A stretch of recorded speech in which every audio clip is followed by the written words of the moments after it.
untuk itu sebenarnya, cuman kan namanya manusia punya kekurangan dan kelebihan masing-masing, dan lewat kesempatan ini sebagai perempuan yang hari ini sudah ada di puncak sebagai seorang dekan ya, walaupun hari ini umurnya masih muda tadi, tapi ini mungkin sebagai catatan kepada adik-adik bahwa kita ada di kampung sana, kita lahir di kampung, itu belum tentu kita tidak sukses atau kita tidak bisa meraih apa yang sudah kita lihat.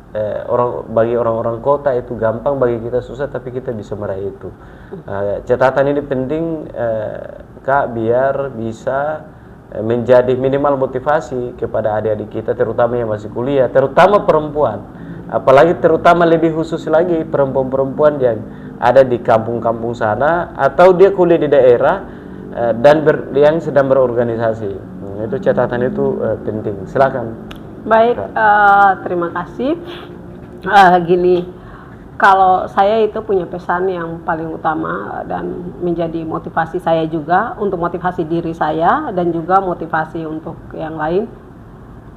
Hal yang sering saya bilang, moto hidup saya adalah prestasi terbesar dalam hidup adalah bangkit dari keterpurukan akibat kegagalan.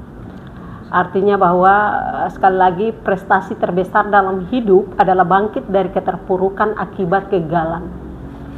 Kalau kita dari daerah, oke, kita boleh dari daerah. Kita dari lokal, tapi sekali lagi saya mau sampaikan pemikiran kita jangan lokal tapi global. Pemikiran kita jangan lokal tapi nasional maupun internasional.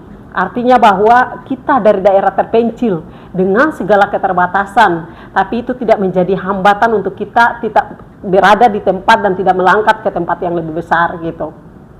Tadi bahwa kalau kita gagal, teman-teman, saudara-saudara, khususnya teman-teman perempuan, kalau kita gagal karena mungkin dengan segala keterbatasan kita dari daerah, kemudian selain dari daerah, dari ekonomi yang sangat rendah, mungkin sangat di bawah ya, itu tidak menjadi hambatan buat kita. Tapi kalau ketika dalam proses kita gagal, maka kita harus bangkit dan berlari. Jangan menganggap bahwa kegagalan itu sebagai suatu hambatan untuk kita. Tapi jadikan kegagalan itu sebagai sebuah prestasi yang membuat kita semakin besar dan proses kita lebih maju lagi.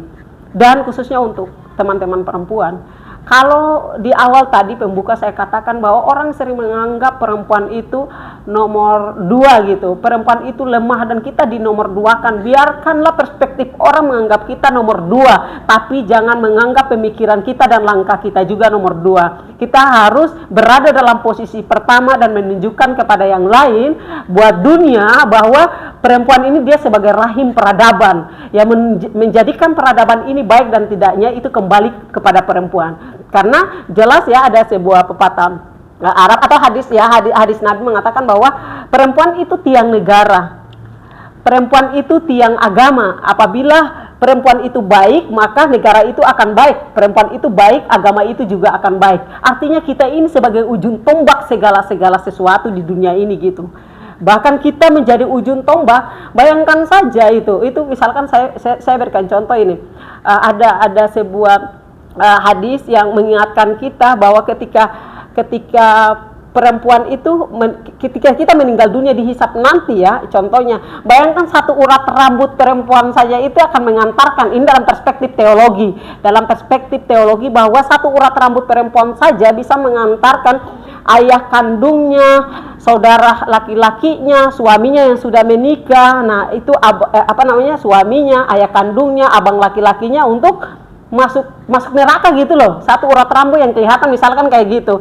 Nah ini artinya bahwa perempuan ini dia sebagai ujung tombak segalanya begitu, dia penentu masuk surga dan neraka, itu dalam perspektif teologi. Nah kalau misalkan kita kembali pada perspektif sosiologi di dunia ini, kehidupan kita sehari-hari, kita ini sebagai ujung tombak, generasi itu akan baik tergantung pada perempuan.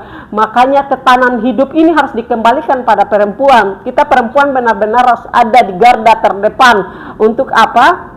Berbuat yang lebih baik, menegakkan amar ma'ruf dan nahi mungkar, menyuarakan kebenaran. Jika itu adalah benar, maka katakan benar, itu salah adalah katakan salah. Karena sekali lagi bahwa perempuan ini dia rahim peradaban. Itu aja pesan saya, jangan kita menganggap bahwa kita itu lemah, kita itu terbatas karena ada budaya patriarki yang mengikat kita. Misalkan budaya patriarki ini disebut dengan, mungkin kita kenal saat ini sebagai budaya kelaki-lakian. Segala sesuatu itu patronnya ada laki-laki, segala sesuatu itu kembalikan pada laki-laki. Akhirnya laki-laki saja yang harus bermunculan di depan, misalkan dalam dunia pendidikan juga laki-laki, dalam hal sosial, budaya dan lain sebagainya juga laki-laki.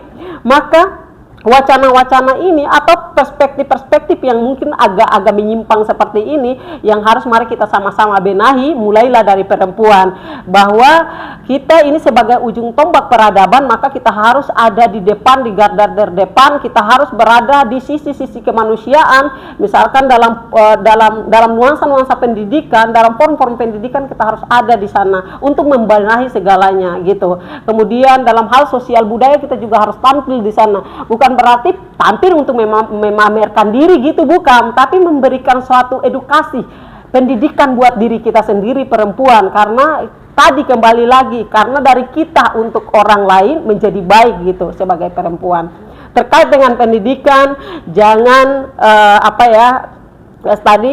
terkait dengan pendidikan, kalau kita misalkan dari daerah terpencil, contohnya katakanlah saya di sini, boleh kita dari daerah terpencil, tapi kita harus melangkah dengan gagasan besar, karena belum tentu orang ada yang berproses di kota-kota besar. Contohnya di daerah-daerah yang lebih maju itu akan lebih maju daripada orang-orang yang ada di daerah.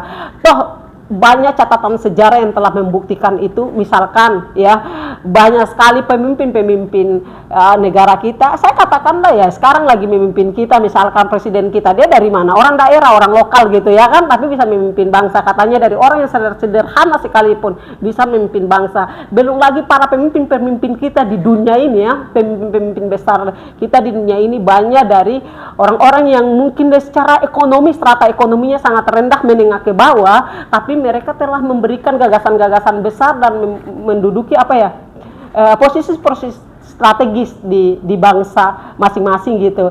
Jadi artinya yang saya mau sampaikan bahwa tidak harus membatasi siapapun dari mana dan asalnya dari mana, dari agama apa dan lain sebagainya, tapi intinya bahwa kembalikan pada diri kita, mau memproses dan mau membenahi diri kita, mengangkat diri kita, derajat diri kita dan keluarga kita. Karena sekali lagi pendidikan itu akan memanusiakan manusia, dari pendidikan akan mengangkat derajat seseorang, khususnya untuk perempuan. Jadilah yang terbaik untuk diri sendiri dan orang banyak.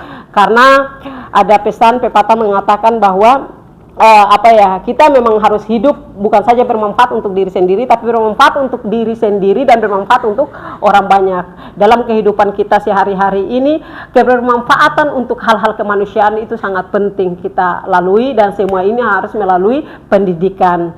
Harus ya teman-teman tetap menopang ya pengetahuan kita, pendidikan kita, sehingga kita terus maju dan insya Allah bermanfaat untuk semua. Bagi teman-teman perempuan di sana, tetap maju. Teman-teman perempuan yang ada di luar, saya pikir untuk jabatan dekan sekalipun yang tadi mungkin sudah ditegaskan, disampaikan oleh teman bincang saya hari ini, saya pikir bahwa bahkan dekan juga mungkin masih ada lagi prestasi yang lebih besar yang kita harus raih, bukan saja soal jabatan struktur ya, tapi pesan moral yang ingin saya sampaikan di sini, kebermanfaatan kita secara manusiawi itu kepada orang lain itu jauh lebih bermartabat gitu. Jadi bukan saja sebagai menduduki posisi-posisi jabatan strategis misalkan dekan atau apapun, kita bahkan bisa lebih daripada ini dan itu dikenang oleh dunia. Yang maksud saya di sini adalah marilah kita menulis gitu ya, supaya tulisan-tulisan kita itu insya Allah akan dikenang, dan ketika kita berbuat baik insya Allah kita akan dikenang untuk selamanya. Itu yang paling berprestasi menurut saya gitu. Terima kasih, tetap maju. Saya mengikuti kata Andrea Hirata dalam bukunya Laskar Pelangi itu, bahwa pendidikan itu tidak diukur dalam nilai ataupun angka, tapi diukur dari sebuah keikhlasan kita berproses.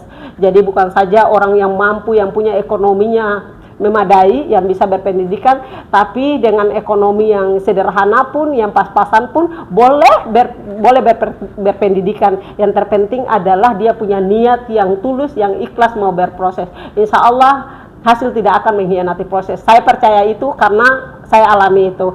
Sampai saat ini saya percaya saya proses apa adanya, yang saya mau lakukan itu baik, saya akan lakukan, yang benar saya akan lakukan itu benar, dan yang salah itu adalah salah. Saya orang yang paling prinsip bahwa idealisme saya tidak pernah digadaikan dan tidak akan dibeli oleh siapapun itu. Saya tetap mempertahankan integritas saya sebagai manusia, sebagai akademisi, dan sebagai diri saya. Itu adalah prinsip hidup saya. Harus punya integritas, harus punya idealisme yang tinggi, jangan sampai idealisme kita dibeli. Karena kalau idealisme kita dibeli, integritas kita dapat digadaikan, maka itu tidak ada manfaatnya untuk diri kita sendiri dan orang banyak. Terima kasih. Assalamualaikum warahmatullahi wabarakatuh. Saya kembalikan. Oke, luar biasa. Memang nggak salah dari kecil sendiri pergi ke hutan tadi bawa bekal dan sambil sekolah tapi jualan, dan luar biasa prestasinya. Iya. Dan sampai jadi macan panggung di Maluku Utara ya, tepatnya di kota Ternate ya. Singapodium. Sampai di Jakarta saya masih orasi-orasi loh. Masih di depan istana saya aksi itu kan Mabes Polri, saya nggak ada urusan gitu. Jadi memang di akhir penutupnya ini yang itu sudah artinya apa? Dengan penutup ini saya mau sampaikan kepada teman-teman bahwa ini bukan sesuatu yang baru ketika jadi mahasiswa, tapi memang proses awal yang bisa membuat hari ini kakak kita yang cantik, cerdas. Kalau soal prestasi nanti tadi sudah disampaikan, ini akhirnya hari ini bisa menjadi dekan, tapi dekan ini bukan tujuan yang mau dicapai, tetapi masih ada hal-hal lain ke depan dan ada hal-hal positif lain yang bisa kita lakukan. Yang penting adalah apa yang kita lakukan itu baik, sebagaimana disampaikan tadi, untuk kemaslahatan orang banyak, bangsa dan negara. Pasti saya punya satu misi, boleh saya sampaikan? Silakan. Saya punya satu misi yang paling utama saat saya menjadi pendidik atau sebagai dosen. Saya dengan jabatan dekan ini adalah misi saya adalah misi keumatan.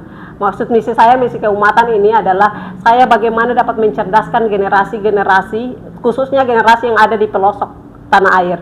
Jadi bagaimana teman-teman tidak sampai di kita anak-anak daerah ini, anak-anak pelosok di bawah kaki gunung atau di pesisir-pesisir pantai, cuman sebatas kami yang berpendidikan. Tapi saya mau bahwa misi besar saya adalah teman-teman yang masih ada di pelosok, yuk datang rame-rame kita berpendidikan. Itu misi utama saya. Makanya saya bergerak dalam hal apapun itu, dengan kondisi apapun, insya Allah saya selalu memotivasi teman-teman untuk berpendidikan. Itu misi utama saya. Jadi bukan soal jabatan aja, tapi saya terutama kaum perempuan, khususnya kaum perempuan, karena itu perempuan sangat utama, dia sebagai rahim peradaban ini akan baik dan tidak tergantung perempuan. Itulah mungkin sering dengar di luar sana bagaimana saya di dunia pendidikan dengan kawan-kawan, itu motivasi saya gitu. Terima kasih. Dari perempuan Indonesia bisa maju, dari perempuan dunia bisa berkembang, dan dari perempuan itu bisa Indonesia rusak dan dunia akan rusak. Baik. Itu semua ada di perempuan. Benar. Jadi sekali lagi disampaikan, perempuan itu tadi apa? Rahim peradaban. Rahim peradaban. Jadi perempuan adalah rahim peradaban, maka teman-teman perempuan saatnya harus memfokus belajar. Hambatan apapun yang ada di depan itu adalah cobaan, dan ketika kita melewati cobaan itu pasti kita mencapai yang namanya hasil. Saya tidak usah sampaikan hasilnya sebagaimana, tapi ada perempuan muda asal dari Pulau Seram, tepatnya di Sepa, Maluku Tengah. Hari ini di samping saya jadi teman obrolan. Ini contoh, dan masih ada harapan-harapan ke depan yang harus beliau lakukan, kakak kita ini lakukan, dan banyak tugas-tugas besar di luar daripada sebagai seorang dekan, tapi sebagai seorang perempuan. Itu cita-cita mulia yang tadi disampaikan. Semoga ke depan kita bisa mencapai itu bersama-sama. Dan satu hal saya mau sampaikan bagi saudara-saudara perempuan saya yang lagi nonton, nanti komentar kalau memang nggak bagus ketika atau tidak sepakat, stop pacaran dan fokus kuliah atau sekolah agar dari kampung tetap bisa jadi orang hebat. Tinggal di kampung, saya kutip bahasa tadi, tinggal di kampung tapi pikirannya mengglobal dan mengglobal. Tapi kalau pacaran pasti tidak akan sampai di sini atau tidak akan mencapai cita-cita sebagaimana yang diimpikan oleh keluarga atau dari kecil kita cita-citakan. Baik. Oke, terima kasih Kakak waktunya. Sampai ketemu lagi di konten-konten selanjutnya. Baik, terima kasih. Assalamualaikum warahmatullahi wabarakatuh.